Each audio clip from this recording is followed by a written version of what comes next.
नमः शिवाय। श्रावण मास महात्म्य 7वां अध्याय। मंगला गौरी व्रत का वर्णन तथा व्रत कथा। ईश्वर बोले, हे सनत कुमार, अब मैं अति उत्तम भूम व्रत का वर्णन करूँगा, जिसके अनुष्ठान करने मात्र से वैधव्य नहीं होता है। विवाह होने के पश्चात 5 वर्षों तक यह व्रत करना चाहिए। इसका नाम मंगला गौरी व्रत है। यह पापों को नाश करने वाला है। विवाह के पश्चात प्रथम श्रावण शुक्ल पक्ष में पहले मंगलवार को यह व्रत आरंभ करना चाहिए। केले के खंभों से सुशोभित एक पुष्पमंडल बनाना चाहिए और उसे अनेक प्रकार के फलों तथा रेशमी वस्त्रों से सजाना चाहिए।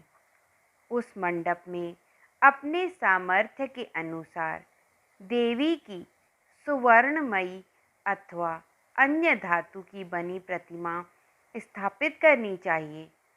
उस प्रतिमा को 16 उपचारों से, 16 दूर्वा दलों से, 16 चावलों से तथा 16 चने की दालों से मंगला गौरी नामक देवी की पूजा करनी चाहिए और 16 बत्तियों से 16 दीपक जलाने चाहिए।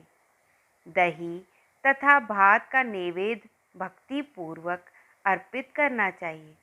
देवी के पास ही पत्थर का सिल और लोड़ा स्थापित करना चाहिए। 5 वर्ष तक इस प्रकार से करने के पश्चात उद्यापन करना चाहिए। माता को वायन प्रदान करना चाहिए, जिसकी विधि आप सुनिए। अपने सामर्थ्य अनुसार एक फल प्रमाण सुवर्ण की अथवा उसके आधे प्रमाण की अथवा उसके भी आधे प्रमाण की मंगला गौरी की प्रतिमा निर्मित करानी चाहिए।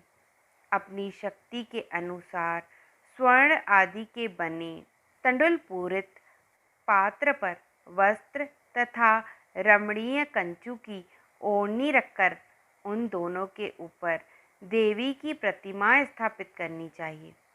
पास में चांदी से निर्मित सिल और लोड़ा रखकर माता को वायन प्रदान करना चाहिए। इसके बाद 16 सुवासिनियों को प्रयत्न पूर्वक भोजन कराना चाहिए। हे विप्र, इस विधि से व्रत करने पर 7 जन्मों तक सौभाग्य बना रहता है और पुत्र आदि के साथ संपदा विद्यमान रहती है। सनत कुमार बोले, सर्वप्रथम इस व्रत को किसने किया था और किसको इसका फल प्राप्त हुआ? हे शंभो, जिस तरह से मुझे इसके प्रति निष्ठा हो जाए, कृपया करके वैसे ही बताइए। ईश्वर बोले, हे सनत कुमार, पूर्व काल में कुरु देश में श्रुतकीर्ति नामक एक विद्वान, कीर्तिशाली, शत्रुओं का नाश करने वाला, 64 कलाओं का ज्ञाता तथा धनुर्विद्या में कुशल राजा हुआ था।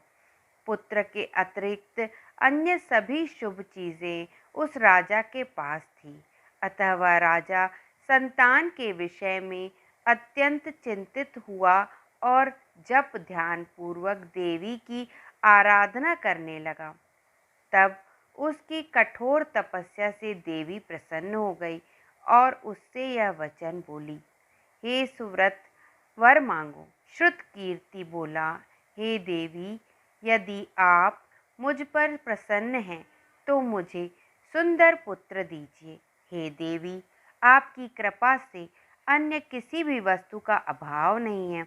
उसका यह वचन सुनकर पवित्र मुस्कान वाली देवी ने कहा, हे राजन, तुमने अत्यंत दुर्लभ वर मांगा है, फिर भी कृपयावश मैं तुम्हें अवश्य दूंगी।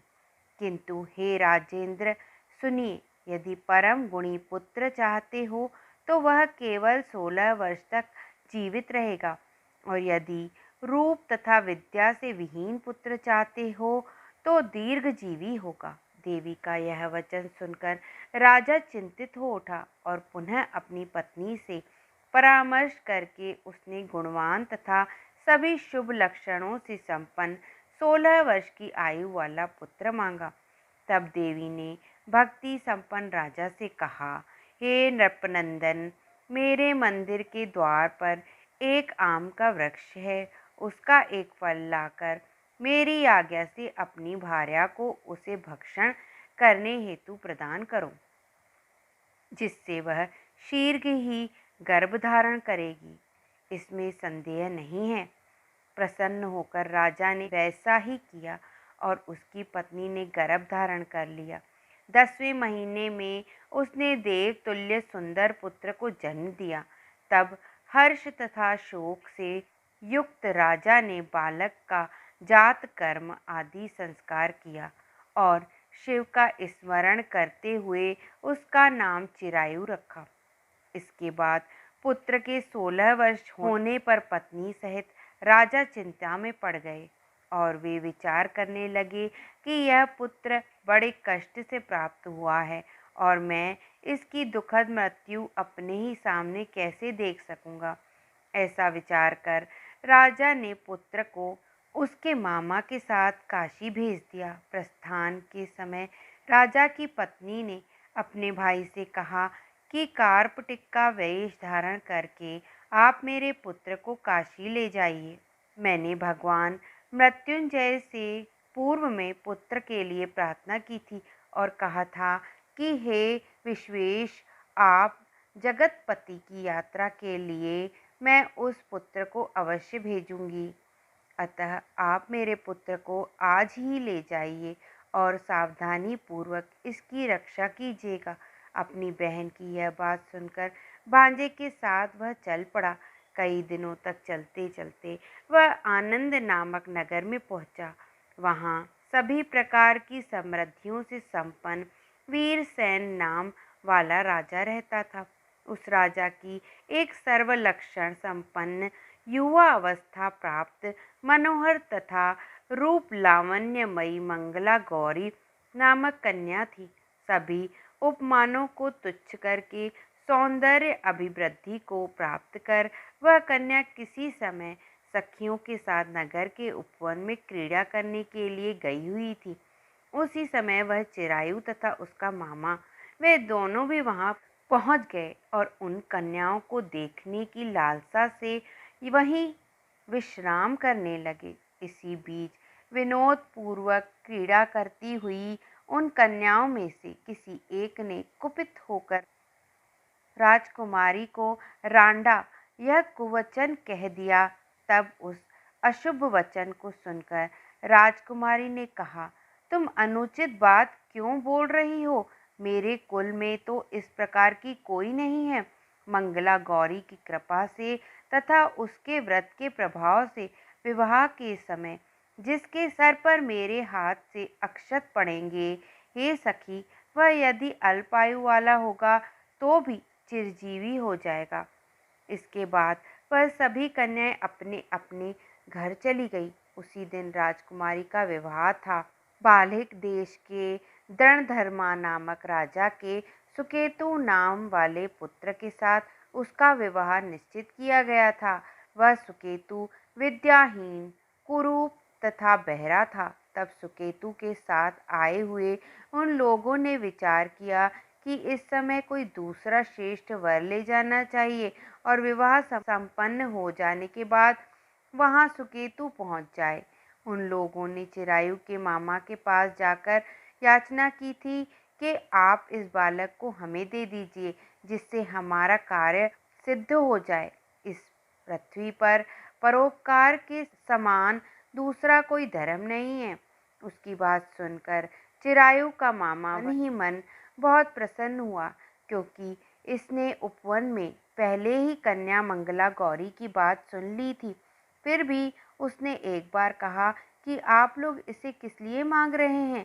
कार्य की सिद्धि हेतु वस्त्र, अलंकार आदि मांगे जाते हैं, वर तो कहीं भी नहीं मांगा जाता। तथापि आप लोगों का सम्मान रखने के लिए मैं इसे दे रहा हूँ। इसके बाद चिरायु को वहां ले जाकर उन लोगों ने विवाह संपन्न कराया। सप्तपदी आदि के हो जाने पर रात्रि में शिव पार्वती की प्रतिमा के समक्ष उस चिरायु ने हर्षयुक्त होकर मंगला गौरी के साथ शयन किया। उसी दिन चिरायु के 16 वर्ष पूर्ण हो चुके थे और अर्धरात्रि में साक्षात काल स्वरूप सर्प रूप में वहां आ गया। इसी बीच संयोगवश राजकुमारी जाग गई। उसने उस महासर्प को वहां देखा और वह भय से व्याकुल होकर कांपने लगी। तभी उस कन्या ने धैर्य धारण 16 उपचारों से सर्प की पूजा की और पीने के लिए उसे दूध दिया। उसने दीनता भरी वाणी में उस सर्प की प्रार्थना तथा स्तुति की। मंगला गौरी प्रार्थना करने लगी कि मैं उत्तम व्रत को करूंगी जिससे मेरे पति जीवित रहें। ये जिस तरह से चिरकाल तक जीवित रहें, आप वैसा कीजिए।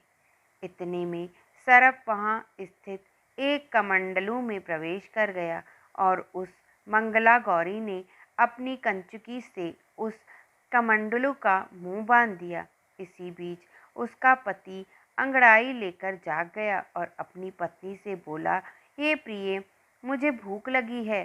तब वह अपनी माता के पास जाकर खीर, लड्डू आदि ले आई और उसके द्वारा दिए भोज्य पदार्थ को उसने प्रसन्न मन होकर खाया।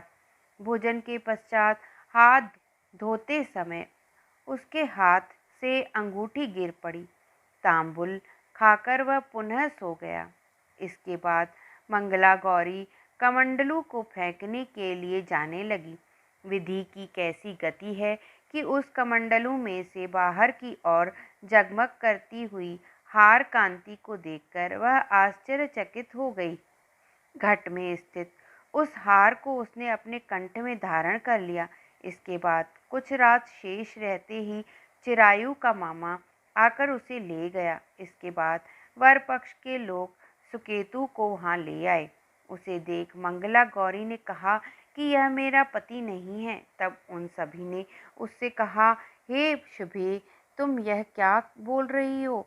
यहाँ तुम्हारा कोई परिचायक हो तो उसे हम लोगों को बताओ। मंगला गौरी बोली, जिसने रात्रि में 9 रत्नों से बनी अंगूठी दी है, उसकी अंगुली में इसे डालकर परिचायक निशानी देख ले। मेरे पति ने रात्रि में मुझे जो हार दिया था उसके रत्नों का समुदाय कैसा है, इस बात को यह बताएं। यह तो कोई अन्य ही है। इसके अतिरिक्त रात्रि में आम सींचते समय उनका पैर कुमकुम से लिप्त हो गया था। वह मेरी जांघ पर अब भी विद्यमान है। उसे आप लोग शीघ्र देख लें। साथ ही रात में परस्पर भाषण तथा भोजन आदि जो कुछ किया गया था उसे भी यह बता दे। तब यह निश्चय ही मेरा पति है। इस प्रकार उसका वचन सुनकर सभी ठीक है कहने लगे, किंतु जब एक भी बात न मिली तब सभी ने सुकेतु को उसका पति होने से निषिद्ध कर दिया और वर पक्ष वाले जिस तरह से आए थे उसी तरह से चले गए। उसके बाद अपने वंश को बढ़ाने वाले महान यश से संपन्न तथा परम मनस्वी मंगला गौरी के पिता ने अन्नपान आदि का सत्र चलाया। उन्होंने वर पक्ष का वृतांत कानों कान सुन लिया कि स्वरूप से कुरूप होने के कारण लोगों के द्वारा किसी अन्य को वर के रूप में आदर पूर्वक लाया गया था। तब उन्होंने अपनी कन्या को पर्दे के भीतर बिठा दिया। उसके बाद 1 वर्ष बीतने पर यात्रा करके चिरायु अपने मामा के साथ यह देखने आया कि विवाह के बाद वहाँ क्या हुआ।